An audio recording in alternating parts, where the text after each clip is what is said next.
But hello, everyone. Welcome to our webinar today. Thank you for joining us. This is a webinar that is part of our professional and leadership webinar series and is Building Community Culturally Sensitive Mentoring. My name is Elizabeth or Liz Aguilera. I am the Director of Programs at SACNAS, and I'm so glad that you're joining us here today. Please take some time to introduce yourself and where you're joining us from within the Zoom chat feature. In addition, joining us today is my colleague, Emily Pavlik, who will be monitoring and providing support in the chat. Next slide, please. As I welcome you to this webinar, and per our SACNAS tradition, I would like to take the time for us to have a brief land acknowledgement and grounding. I currently reside in Colorado on the land of Arapaho and Cheyenne tribal nations. Our organization, SACNAS, is based out of California, which is the original homelands to over 200 tribal nations, bands, and rancherias of Native American/Indigenous people. I would like to take this time to acknowledge the original inhabitants of the various regions that we all live and work in, as well as honor the rich culture of the Indigenous people across the country.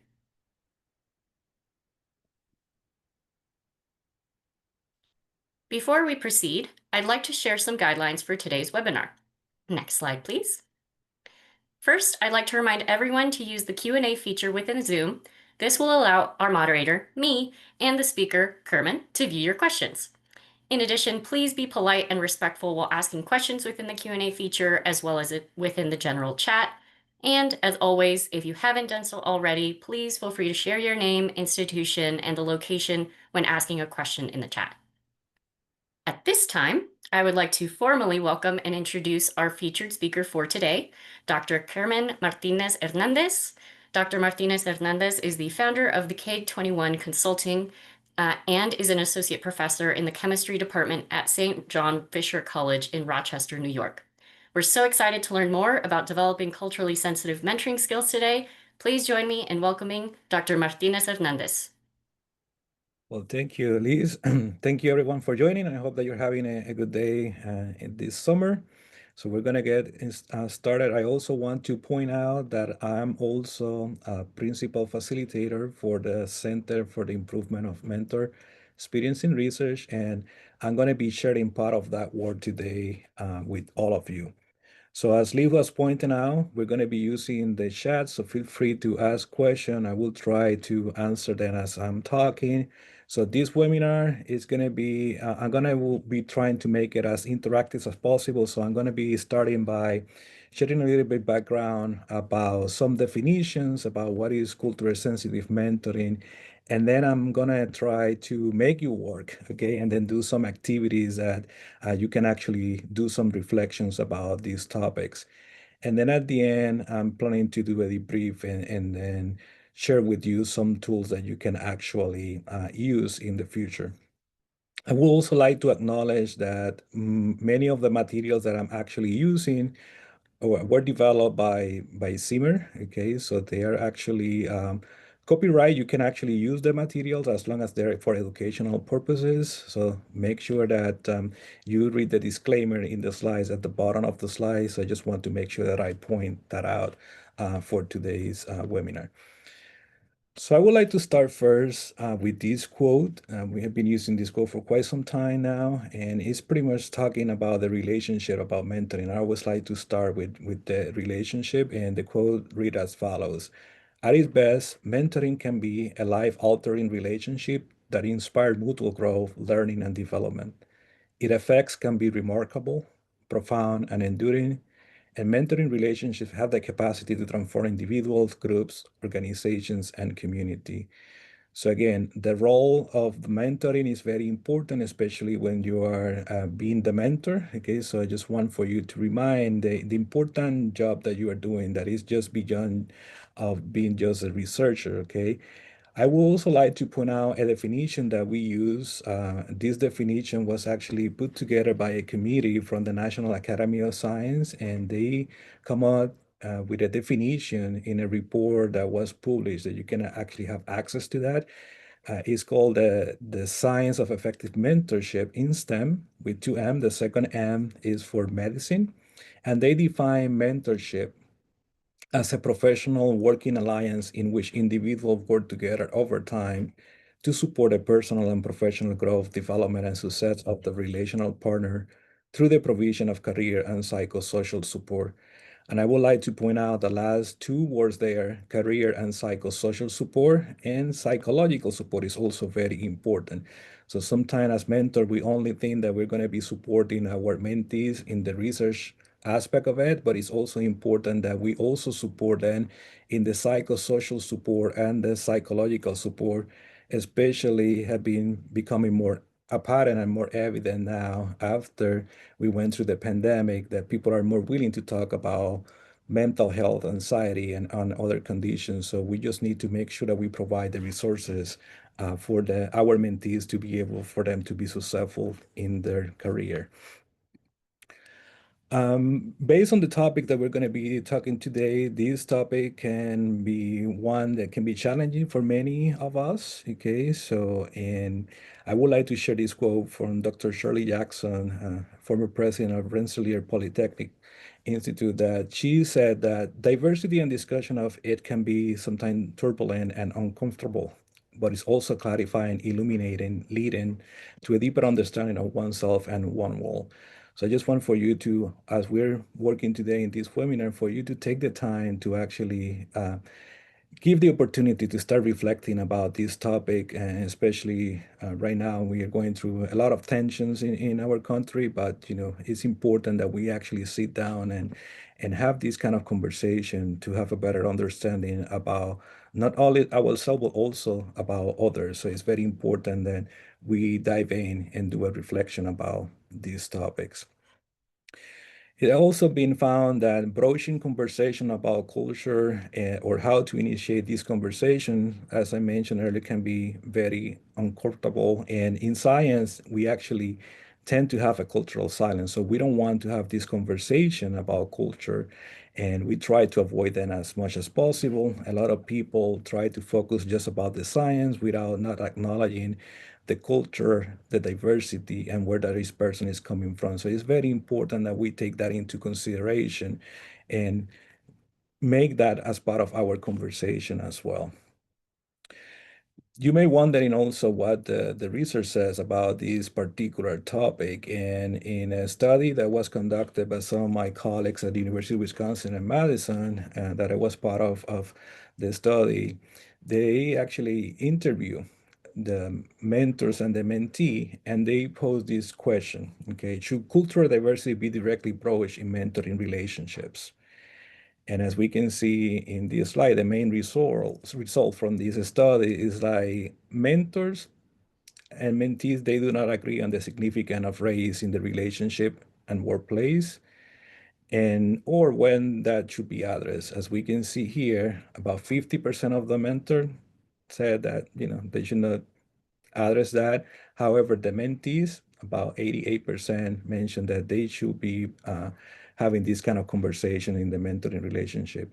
Just want to point out that the majority of the mentors were from the white majority. The mentees were actually from underrepresented backgrounds. So I just want to point that out. And that is very common in a lot of the R1 institution. That was the situation at the institution that they conducted the study at UW-Madison. So these are the results based on that.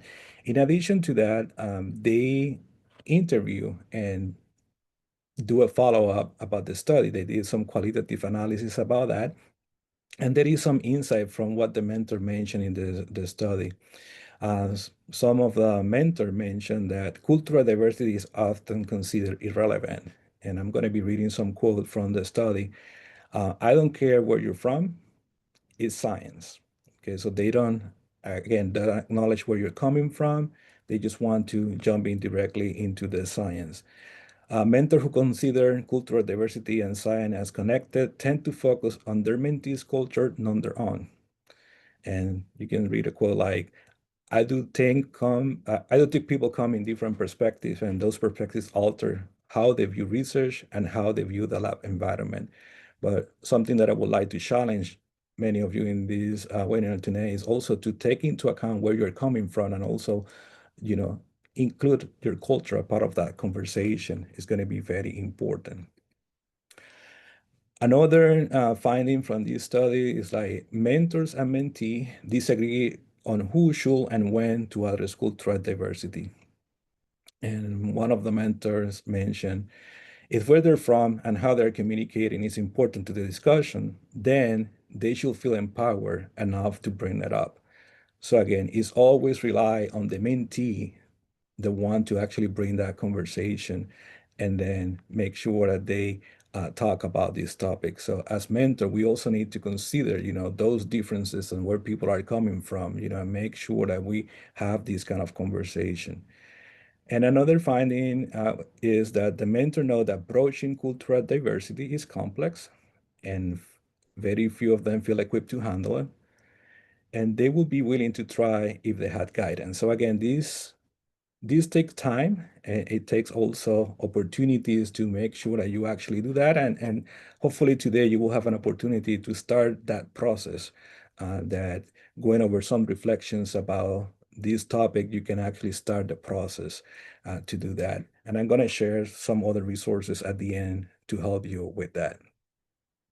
There was another study also that was conducted that they did the graduate perspectives about that. And in this particular study by Sweeter and others in 2024, they found that how mentor brought up and discussed race matters as much as they're willing to do most. Some of them perceive them as helpful when raised in the spirit of making space for the discussion rather than sharing opinions or making comparison of false equivalence. And I'm going to be sharing two approaches, one that is not so helpful, and then another one that is more helpful about that. So one of the mentees mentioned, or the graduate student mentioned, whenever a topic of race or diversity will come up, he would love to talk about how he's first generation, and so that make him diverse, and basically try to equate our situation. I am like, that's not the same thing. So again, making that equivalence, we need to be careful about doing that. There is another example from the same study about a helpful approach about this. My mentor is one of those individuals where she's aware of things that are going on. Like one particular example is when the George Floyd verdict came out, she understood the significance of what was going on and asked, how are you feeling about everything? She allows me to be open with her and have that open conversation. So I definitely think she's pretty good at having those certain conversations. I guess she identifies as a white woman and she only knows things to a certain extent. But I think that she's willing to have an open ear and to listen. And I'm here for you if you need anything. I feel okay having those sort of conversation with her. It never feels too awkward. So again, understanding not only the graduate student or mentee perspective, but also what are going to be other situations that may be happening around us that might be affecting that mentee is also very important. And again, you don't need to know everything, but providing that space and being willing to engage in those kind of conversation is going to be very important. Also, I would like to point out that when you actually ask a question, and sometimes we pose a question, how are you doing? And then, the mentees start talking about feelings and things like that. You need to make sure that you're willing to engage in that discussion. You don't want to say, how are you doing? Just for checking the box kind of thing. Maybe that is an opportunity for that person to actually share something personal or something that the person is going through. So just providing that space can be beneficial for that person. I want to share something about myself now. So sometimes people ask me, how is your family doing in Puerto Rico, for example? And then I take that as an opportunity to share, how my family is doing. But then if I start sharing personal information or personal experiences from my family, and then the person decided to walk away from that conversation, then I actually feel worse, instead of actually being able to engage in that conversation. So again, what I'm trying to say, if you're going to pose a question and ask something about a person, make sure that you're willing to follow up, not just do it just for the sake of checking the box. So that's going to be something important to keep in mind. So just to be clear, okay, there are risks associated with addressing cultural diversity from faculty from both underrepresented and majority groups. And even though that the burden is not shared evenly. Okay, so we need to change that mindset that is from being the impossible to the possible and from unable to be able to engage in this type of conversation. So hopefully today you change that kind of mindset a little bit. So how we can do this, okay? So we can actually have an enhancing cultural sensitive mentoring. And one of the activities that we're going to be doing today that I'm going to ask you to reflect is like recognizing the impact that conscious and unconscious assumption or biases you have on the mentor-mentee relationship and how to acquire skill to manage them. So I just want to acknowledge that all of us in this webinar right now, whether we would like to acknowledge that or not, we have assumptions about things, and that's normal. However, it's very important that you are aware of those assumptions and then you actually work in order to understand and manage them in an efficient way. Also, to expand understanding of cultural diversity in that mentoring relationship is going to be important. So, for example, how cultural diversity dynamics can complicate and benefit the mentee and mentor experience. Be more aware of cultural diversity, not only in themselves, but also in other, and then communicate effectively across diverse dimension, including different backgrounds, discipline, ethnicity, position of power, and many other. The other important aspect is like how we need to also take into account the identities. Okay, so how the identities affect the mentorship in STEM is also very important because identity actually plays a pivotal role in the formation and development of the social relationships, such as mentorship. Okay, so some specific dimension of identity can be related with the science identity or cultural identity, and those are linked to academic and career development and then the experience of that mentoring relationship in STEM. And having mentorship can actually ameliorate the negative effect of a student feeling of being the other due to their non-science identity instead by increasing the inclusion and psychosocial support. So that's going to be important. It's important for that mentee to actually see a role model. And I think that SAGNA do an excellent job of providing that role modeling for all of us in this webinar, seeing people that look like us in position of power, being faculty, being in the industry and so on is very important. So that's one of the things that I enjoy about going to the SACNA conference because it's one of the few conferences that you can actually see people from different backgrounds, and then you see, okay, well, when I grow up, I would like to be like that particular person. So it's very important that we have that science identity and we have that person that can serve as a role model for us. In addition to that, it's very important that this cultural responsive mentoring is actually something that is learned. It's a learned skill, and again, regardless of your race or gender, you need to show the interest in and value the student cultural background and social identities. Okay, it might also help students navigate invalidating experiences in academia, affirming belonging in STEM content, and then reinforce their belief on their own ability to be successful in STEM. Sometimes we take things for granted, so it's very important that we reinforce and then affirm that sense of belonging, that we belong in academia, or we belong in research, or we belong in industry, and so on. So it's very important that we emphasize that with our mentees as well. Mentees without access to culturally responsive mentoring can experience identity interference that can cause depression, reduce psychological well-being, and lower academic or professional performance. So one example of that might be that you feel like the only one in that environment. You know, sometimes you are the only person of color in that research group or even in the department, you know, and how you're going to be able to handle that situation. Well, maybe if you have a mentor that care about you and provide the support and you have a support group also at your institution, then you can actually deal with the situation a little bit better. So it's very important that you acknowledge that. And by the social identity categories, what I mean by that is any of the social identities that are listed in the slide right here. For example, age, economic status, gender, language, race, ethnicity, religion, sexual orientation, and many others. Those are part of our social identities, and it's actually made who we are as a person. So it's important for us to remember where we're coming from and what are going to be our identity. So now,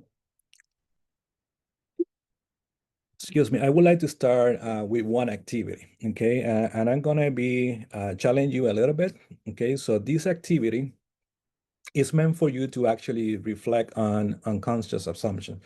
So how the activity is going to play, I would like for you to actually grab a piece of paper, or you can do it in your head, or you can just, if you're in a computer or a cell phone, you can just type that.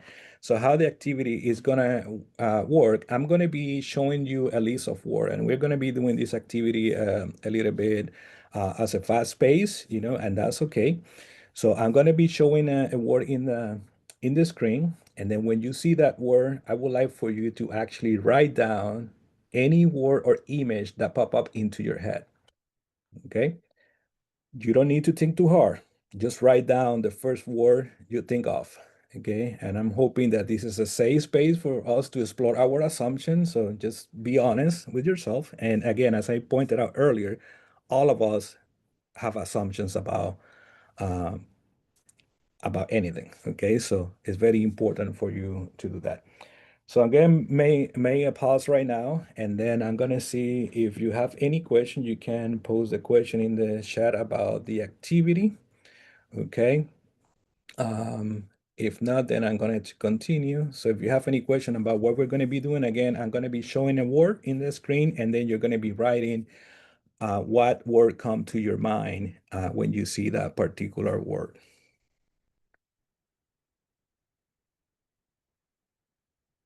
Okay, I don't see any reactions in the chat. So I'm going to go ahead and get started then with this.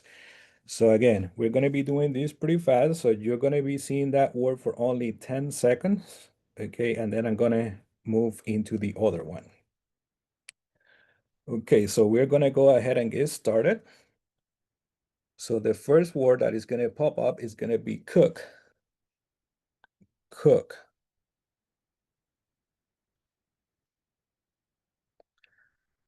The second one is going to be caretaker.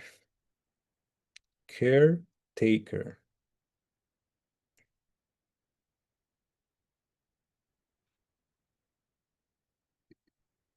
The next one will be graduate student. Graduate student.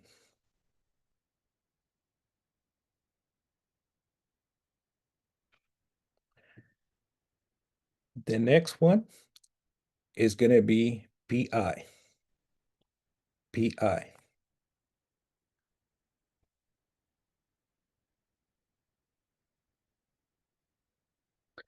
Okay, so I would like for you to take some time now and then just look at the answer of the words that I just showed to you. Okay, and then we're going to be doing a reflection about this.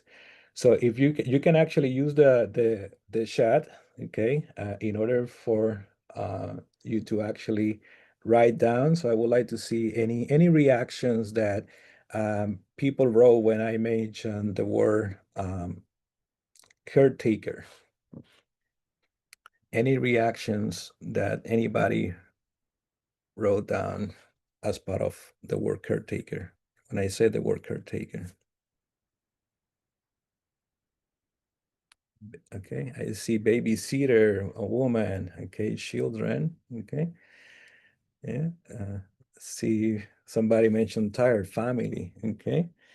Yeah, so again, any one of us can actually use different phrases or different words for this, some examples, that I have seen in the past. A lot of people, when they actually use the word caretaker, they're thinking about most likely a female, okay? In some cases, an old woman. It can also be a nurse, somebody in a nursing home or something like that, and sometimes a mom. In very few cases, um, very few people actually mention a male as part of being a caretaker. So there is some assumptions about who can be a caretaker. So let's go to the next one. So for the next one, I say cook. So we'd like to see any reaction about the word cook. What do you write down? Okay, food. Let's see an apron there. larger man clean, ratatouille. Okay, tacos. Somebody's hungry here. Good. Okay. Okay, so in this one, thank you for sharing that. This one, again, a lot of people, this one is more biased about men's, and they normally think about people that are more kind of like in the chef type of attire, and then they have this big hat. When I see the word cook, I think about my grandma, my mom. Some people think about if you like to cook about yourself, but some of the other ones that you mentioned in the chat are also valid. So again, we have assumptions about different words and so on. So that's normal for that one. But this one seemed to be more biased about thinking about more about a chef and normally having a man as a chef, although there is a lot of women that are also chefs. So it's very interesting what people think about when they hear the word cook. Uh, let's go over the graduate student one. You want to write in the chat what you put write down as part of being a grad student. Financially insecure, tired young person. Yeah, poor young ambitions. Okay. Yeah. So this one again can be one that may have different assumptions. So some people can say naive, John, eager, smart, and some of you might be thinking about yourself. Some people here mention about financially insecure. I don't blame you about that one, especially in the current environment that we're living now. That one is one that is pretty common too. And somebody mentioned a trainee. Okay, so thank you for sharing that. How about when I say the word or the acronym PI, and I didn't specify what a PI is, but again, I'm making the assumption that everybody has know what is a PI, but a PI stands for principal investigator. So I see an older man and ego, too much power. Okay, big boss. Oh, I got it, 3.5. So you took it like the pie. Okay, too busy to mentor. Yeah. So thank you for sharing that. And again, as this is some common responses that we get about this assumption. Again, old man, somebody that is busy, overwhelmed. Some people think that the person is successful, and is one of the comments like too busy to mentor. Okay, so again, one I just want to highlight that particular comment that even though that might be too busy or they might look too busy to mentor, if they already made the commitment to be your mentor, they should find the time to be able to provide that time to you as a mentee. Okay, so sometimes we think that they're busy, but if you have a good mentor, they will find the time to actually meet with you. So again, don't you need to advocate for yourself. So make sure that you reach out and make sure that you communicate with them and ask them to actually meet and so on. And yeah, everybody is busy, but again, that's part of being a mentor. Okay, we need to find the time to be able to meet with our mentees and provide the support that they need. So that's something very important. Okay, so that activity, again, I hope that you have an opportunity to actually reflect about your assumption. I can be here talking with providing more words, and then using word like softball player, for example. That's another typical one that I like to use. So when people think about softball player, they normally think about a female. But in my case, I still play softball, and I'm not a female. I'm a man and I play softball. I play more for fun and things like that. But again, we have some assumptions and biases about that. So again, the whole point of that activity is for you to recognize that it's okay to have those assumptions, however, to kind of start working in that. So when you see somebody, give them the benefit of the doubt, not make assumption based on what I call judging people by their cover. So it's very important that we actually, you know, take the time and then think about why we're having this assumption about a particular person and so on. Is going to be very important, and how you manage that is going to be important. So I would like to move on to the second activity. So this one is going to be another activity that is going to be about reflecting on diversity in the mentoring relationship. And for this one, what I would like to do for you, again, grab a piece of paper, or you can just think about that. I would like for you to, if you are a mentor, to think about a mentee. If you're a mentee, I would like for you to think about a mentor that you are currently you're currently working with, or if you're not working with that person right now, just think about one that you have in the past. And I would like for you to write down in a piece of paper the initial of that person, and I would like for you to, uh, for 1 minute or so, to start reflecting about, at least on that piece of paper or in your head, as many ways that you are or perceived to be different from that person. That can be either your mentee or your mentor. And then after that, I would like for you to reflect on two of those different between you and your mentee across any aspect of identity. So I'm gonna give you, let me give you about 1 minute and a half, okay, for you to do that.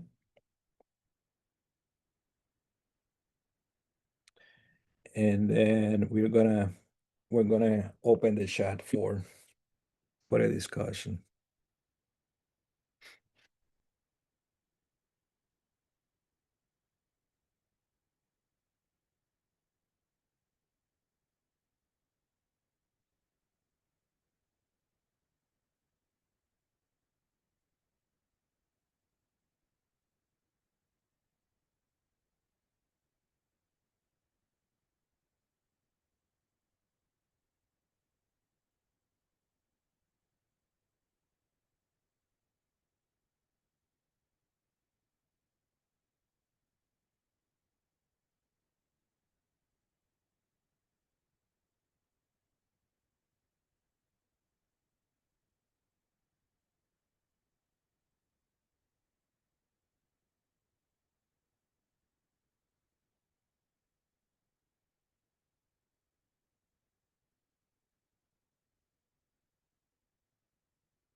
Okay, so now that you already reflect about those differences, I would like for you to start reflecting about the following question. How do these different impact your relationship with your mentee or mentor? And which different from your list enhance your mentoring relationship?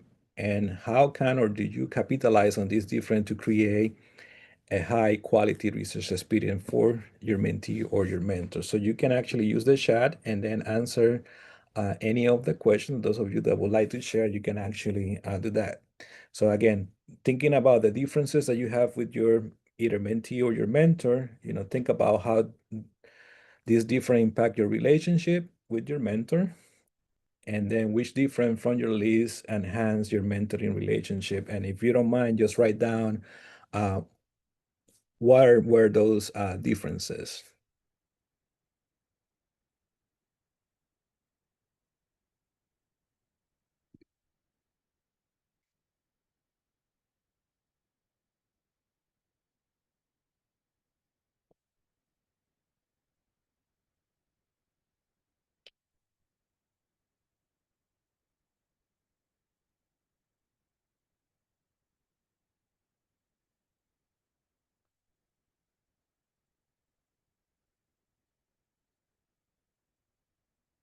Okay, I don't see any movement in the chat, so I'm gonna go ahead and then answer this question myself so that way we can continue. So one of the difference that I would like to share that I have with a former mentee was actually gender. Okay, so I used to have a female mentee, so that particular difference was the gender. And in that, how the different actually enhance our mentoring relationship was actually, we also have not only gender but different cultures, and how we actually capitalize on those different was actually don't making assumptions about things. So one of the assumptions that I did at one point was actually that this particular mentee, every time that we have an interaction, I was looking at the person was actually not looking at my eye. Here in the United States, we like to look at people's eyes, okay? So I was like making the assumption that the person was not paying attention to me or there was something else going on. So I was making that assumption. So what I found out after I built the trust with that mentee and I asked her, why you're not looking at me? And then she said, yeah, it's just I'm showing you respect. So she was actually from a different country. And then I realized that in as part of her culture, you don't look at people's eyes. So we also need to understand what are going to be the differences between our mentees, and where they're behaving about a particular way. Don't make assumptions or I will say don't apply the way that we do things here in the United States. Again, just have a conversation to understand that. Victoria here sharing the chat, our ages are different. They impact our relationship because my training resources like ChatGPT was not available, and this means I'm skeptical about it. Yeah, that's very important one, and that's something that we have been dealing right now, and we're going to be continue dealing with that as a faculty and as a mentor. Dealing with the ChatGPT. Okay, another person mentioned my summer research student wanted to do a math research project, even though he's an engineer major, which seemed like a valuable thing, except I haven't figured out how to connect this project with his major, so I'm still working on that. Yeah, one thing, Joshua, that I will encourage you to do is like, again, if you don't have the way to actually support that, maybe they consider to find other people that might be willing to help you in that. So if you have other colleagues, that are willing to help you on that, to help guide that particular mentee, that might be an option. So you don't need to be the super mentor. You can actually rely on other colleagues or friends, or ask people, use the network here in SACNET to see if somebody can actually help you with that as well. So again, it's very important to consider that, like we don't need to solve everything. We can also rely on our community, use our resources, use our network to do that. Another important part about this, how we can actually promote inclusivity in a lab environment in order to uh, amplify this is making sure you provide opportunity for people to actually share either the culture or their identities and so on. People like to eat. Okay, so one suggestion that I have for you, ask them to share a dish or a recipe. That's one way that you can actually promote inclusivity in your lab environment. Another one, acknowledge traditions and holidays. If you have people from different countries or they have different religious belief and so on, make sure that you acknowledge that and provide that opportunity and have that in the calendar. So we celebrate that. And also, providing the lab members in your mentees to organize social event by themselves. You don't need to create them for them. Just ask them to take that, and then you can support them. So that's going to be ways for them to interact outside of the lab environment. Sometimes we focus so much about doing things in a day-to-day basis, research, and we don't provide opportunity for people to interact. So that social part is also very important in order for us to be able to better understand the differences and what are going to be those cultural different from others and their identities. So I'm going to share now, I'm going to be wrapping up some suggestions for you. So I'm going to share right now what else you can actually do to become a culturally aware mentor.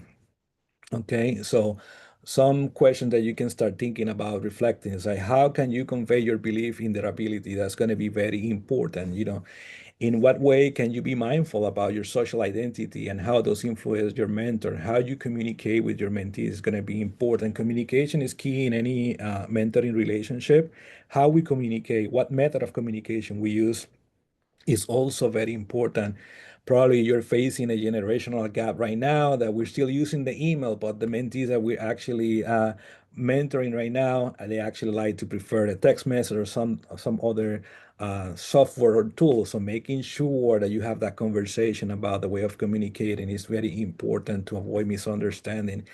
Have you considered how your mentee may experience the research training environment differently than you based on their life experience or cultural worldview? That's very important, especially in the SACNA community. A lot of people and a lot of my colleagues here in SACNA, they do research because they're passionate about their community, and that's the motivation why they want to do that research. So it's very important to understand that, why they want to do that particular research is very important. What is one thing that you may want to do better to understand their experience? Okay, engaging in those conversation. Okay, providing spaces for them to share. What can you say to your mentee to help them believe in their own research ability, given possible environmental cues or belief of peer that might convey that otherwise? So again, acknowledging when they're doing something good. Sometimes we take it for granted, but even the pat in the back, you're doing a great job. Celebrate that publication or that grant that you submitted is very important. So it's very important for us to have those opportunities to talk with our mentee. So how we are going to be putting some of these principles in practice? So again, we need to do what we call the intrapersonal. So be mindful of your reaction and the subtle ways that we have our own privilege, power, biases, and the worldview and how those may operate. Recognize that your experiences might be different from your mentees, okay? Especially if you have an age difference, that's going to be very important, or if you are coming from a different background or a different state or country and so on. Understand that you will not know everything about your mentees, so they might not disclose everything, and then down the road you might learn something about it. So that's going to be very important why you need to have those conversations. And also, we need to also work in the interpersonal opportunities. So validating mentee experience, that's going to be very important.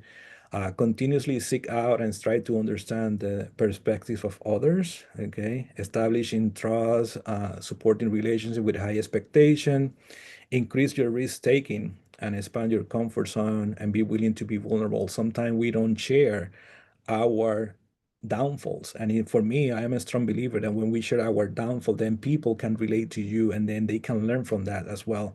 I mean, nothing is perfect, so it's important to also share with the mentees, for example, when you didn't get a grant accepted, and then you might be frustrated because you didn't get the grant, but then you reapply, you went back to the drawing board and then you resubmitting and you got the grant. So sharing those experiences with your mentee is also very important, and be vulnerable about that. So be a human being, that we have our ups and downs. So that's very normal.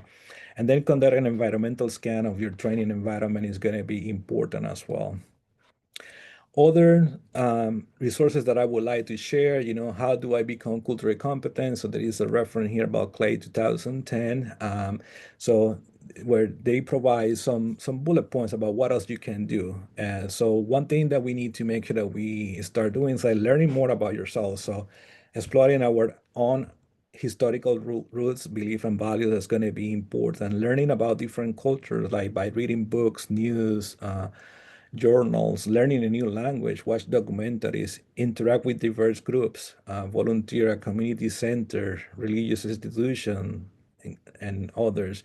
Attend diversity-focused conferences like SACNAS, ACES, Abercan, Nova Ship, and many others. Lobby in your department if you're in academia, and make sure that you actually gather allies. It's going to be very important for you.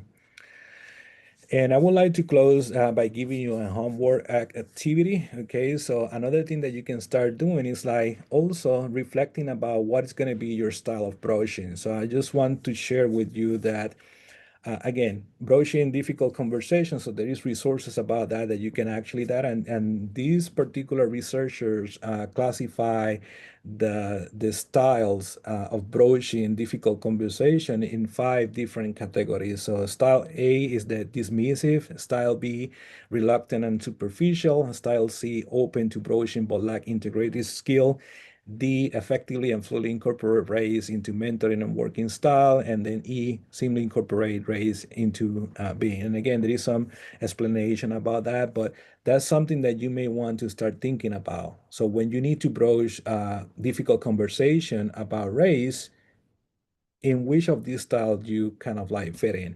A lot of people, might be in a style in the middle, style C. So again, how you can actually move that needle a little bit. Again, you need to make sure that you actually start being proactive and then be more intentional about changing that mindset about that. Okay. So what else you can do about this topic? Again, this is not going to happen overnight. Okay, there is training available that you can actually do in order for do that. As I mentioned earlier, I'm also a principal facilitator for CIMER.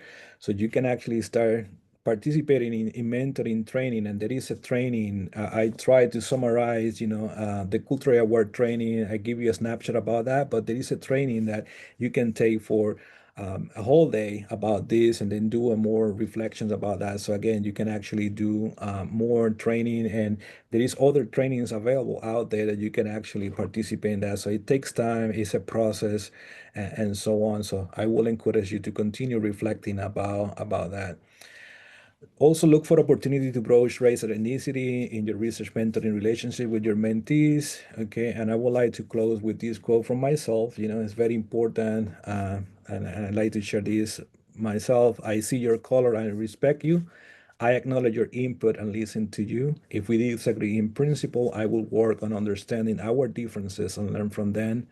Our life experiences might have been different, but I will educate myself to empathize with your journey. Your color is beautiful no matter where you fall on the skin tone spectrum.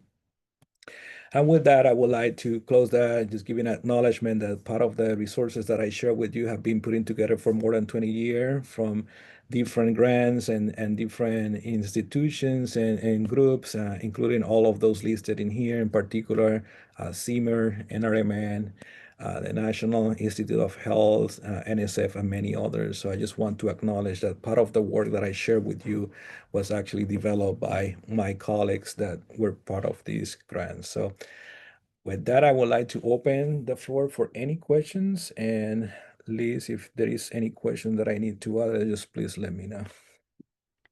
Yes. Well, first I want to say thank you so much, Kerman. I don't see any questions yet, so I want Okay. to encourage folks to either post in the chat, but also try to use the Q&A feature in Zoom. But I'm happy to kick us off. I'm curious about, what advice you would give to someone who's mentoring maybe for the first time. So if you're mentoring for the first time, I will say that one of the things that I would encourage you is that you need to make sure that you have a good communication with your mentee, okay? And it's very important that that communication start early. And also you align what are going to be the goals or the expectation for that relationship. So sometimes we take that for granted, but it's very important that you have a conversation. You find the ways that you're going to be able to communicate with that mentee. Whether you're going to be texting to your mentee, are you okay receiving a text at 4 a.m. in the morning or not? Setting those boundaries is going to be important. What are going to be the expectation, not only for the lab research part, but also for the relationship? What are going to be the boundaries is going to be very important. And there is document that I didn't share in here, but there is document that we use that is called mentoring agreement, which you can actually describe, what are going to be the expectation for that relationship. So, I mean, there is tools out there that they can actually use, but main thing, again, just in a nutshell, maintaining that effective communication since day one is important. Don't take it for granted, and then aligning expectation. That's key for any kind of like mentoring relationship. Yes, thank you. We do have two questions in the Q&A. One is, how do you make these practices seem valuable to your PI or mentor going beyond the science? That's a great question. One thing that you can actually do, you can advocate for yourself, so you can actually talk to your PI. I attend this webinar with Kermit and so on, and he was like recommending this, or you can also talk with your peers in your lab, it's like, okay, I found these resources available, are you willing to take a look about this and bring that up, to your mentor. So advocate for yourself, and then making sure, and right now, there is a big push in NSF, NIH, and so on that mentoring is one of the main important topics in grants and so on. So faculty and mentors, they need to make sure that they are good mentors, right? So that there is a big push about that. So hopefully they will be open about that. And however, if you have a mentor that is not willing to engage in this, that also is telling you a red flag, so that may be something to consider. Okay, and again, if that person want to follow up with that, I can meet offline, and then we can. I probably will need more context about that. But again, it's very important that you advocate for yourself and bring that up. A lot of mentors are willing to get that conversation. Don't say that this is wrong or anything like that. You say, okay, I found this resource. I would like for you to try this with me, and so on. So that might be one way that you can start the conversation about having that. Thank you. Another question, what programming would you recommend including in a summer research program regarding developing culturally sensitive mentor-mentee relationships? Yeah, so you want to make sure that one thing that you can do, a lot of faculty that have been going through different mentoring training, in most cases, they have that information in their website, so when you read for the credential of a mentor, you want to see if that faculty, for example, is actually trained, as a mentor. That's one way that you can actually do that. So you want to make sure, ideally, that if you go to an RAU program and so on, that person that you is becoming your mentor actually have some sort of training. And most of the faculty that went to a training similar to the one that I was like pointing out earlier, they will actually use some of the tool from those training to actually have those relationships. So a lot of the RAU program right now, you will have that mentoring agreement that I was referring earlier, that you can actually at the beginning of the program, the first thing that your mentor should do with you is actually go into the expectation of the program. What is going to be happening about that. If you're a mentee and you're more interested about taking training for yourself, again, you can participate in mentoring trainings and then look for more information. So there is a lot of opportunity for you to actually start looking about that and then understanding the language. And there is a whole manual about mentoring, and there is one manual that is directly targeted for undergraduate researchers. It's called Entering Research, and there is a model about that too that a lot of RAU programs are actually using, that it tells you even how to have communication with your mentor, how to put together an answer, how to present, and so on. So there is a lot of resources out there. So one thing that I will suggest is just check the Entering Research handbook that is available. And then if you have any more questions, just please feel to reach out to me. Perfect. Thank you. We have two more questions just popping through in the Q&A. The first is, do you have any advice for getting non-federal funding for RU activities related to cultural diversity, given the current federal administration? Mhm. Yeah, that's a tough one right now. So even though that it looks like the federal government don't want to talk about diversity, there is ways to actually go about that. So I will encourage you, Joshua, that if you have a connection with somebody from, I don't know your background, but if you have somebody from NSF or NIH and so on, and you have a program officer or somebody that or reach out to SACNA, SACNA community, uh, ask them, how you can get around that. Okay. A lot of there, even though that we cannot use technically the word diversity in the federal language, there is way to get around that. And then there is other strategies that the program officer can help you with that language. If you're on your own institution, you may want to find the support from either the chair of the department or the deans or the provost and so on, and then see, maybe you don't call it, diversity or cultural aware mentoring, but you use other term and then you pretty much do the same thing. So there is other ways, there is other terms that they're accepting now, and pretty much you're doing the same thing. So there is ways to go around, but again, depending on where you're applying to, it's just the matter of how to use different wording or different phrases and so on to tackle that. But yes, in this current administration, that's going to be a challenge. Unfortunately, they're using AI and they are just tagging all the grants that have the word diversity, and they're just defunding some of that. I have been lucky that one of my grant was not affected by that, but one of my friend was not. One of my best friend was not that lucky, and then they stopped the funding for him, and it have nothing to do with diversity in people. It was actually geodiversity, which is geology, and they were talking about other stuff. But again, that's a tough one.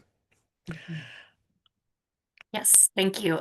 We have I think probably our final question, we do have a lot of undergrads in the lab and they work directly with graduate students.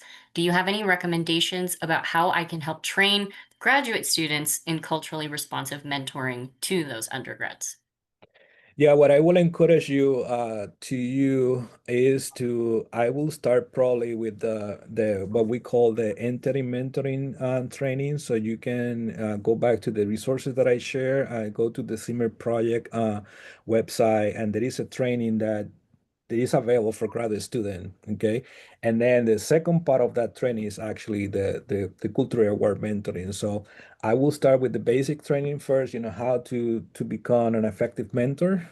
And then from there, you can build up.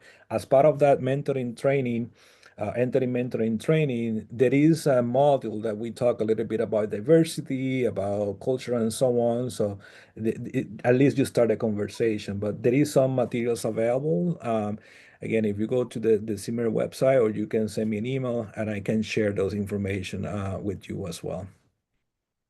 But I will start with that basic, okay? Entering mentoring training, and a lot of institutions are actually implementing that as part of the graduate school program.